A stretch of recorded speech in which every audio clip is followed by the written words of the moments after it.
Ika-14 katuig sa Maguindanao Massacre gihinumdum sa kabanay sa mga biktima sa General Santos City ug Ampatuan, Maguindanao del Sur. Samtang dungan ini ang pagsentensya kang Dato Andal Ampatuan Jr. ug kapin 200 katuig.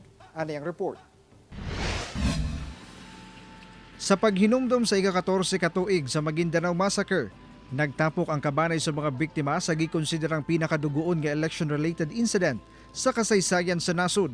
Kung asa kapin 50 ang mga biktima, lakip niini ang 32 ka miyembro sa media niadtong November 23, 2009. Gitambungan kini ni Executive Director Paul Gutierrez sa Presidential Task Force on Media Security.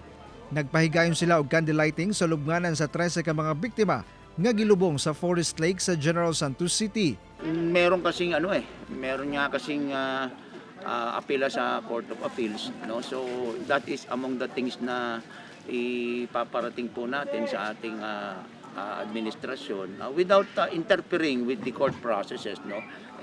Siguro itong pagpunta natin dito may also revive attention doon sa mga kasong nakapending sa korte para bumilis-bilis naman yung proseso, no? Lakip sabang isyu sa compensation nga sumala sa pipila ka magbanay sa mga biktima, wa gihapon nila madawat. The other thing na gusto nating matikman naman ang ating mga kapatid dito ay yung issue ng compensation, no? Ito talaga yung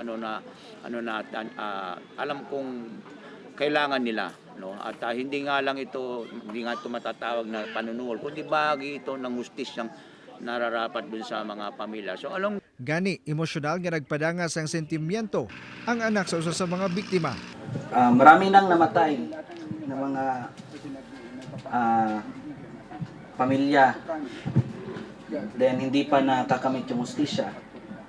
Ayun lang sana kahit yung sa educational assistance para sa amin ng mga next generation.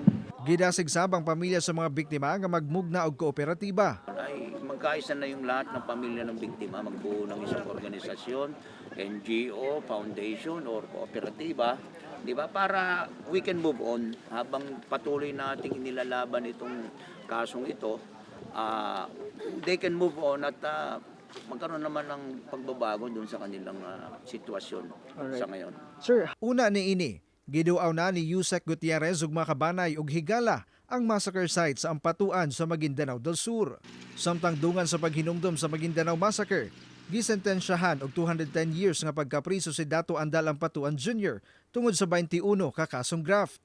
Yan ay isang hatol na magtitiyak na hindi na siya makakalabas sa kulungan, no? At siyempre, kahit papaano ito'y nakakatulong maibsan ang nararamdaman ng mga pamilya na 14 years later. Niadtong 2019, una nang nakonbikto sa Ampatuan Jr., laki pangubang mga miyembro sa Ampatuan clan, guilty sa 57 counts sa murder kalabot sa Maguindanao Massacre. Sumala ni Yusek Gutierrez, doon na nasab sila listahan sa kapin 80 ka mga suspect sa maong massacre nga hangtod karon gawas nun gihapon. May mga pangalan na po tayo nito, 81 suspects po yan at large. Karamihan po dyan, actually, meron na po tayo mga litrato, no? At pinafinalize na po natin lahat yan dahil what I can assure you is before this year is over, ilalabas po ulit natin ang pangalan po ng lahat ng mga suspect na yan. Nakatakda sab nga magpahigayon og inventaryo sa mga questionable wealth sa Ampatuan. Wala na yung proseso ng expropriation. Diba? Kasi kung ano man ang kikitain dito, yan yung dapat mapunta sa mga pamilya. Kauban si Bong Vicencio sa kamera. Ako si Jess Tony Humamil para sa One Mindanao.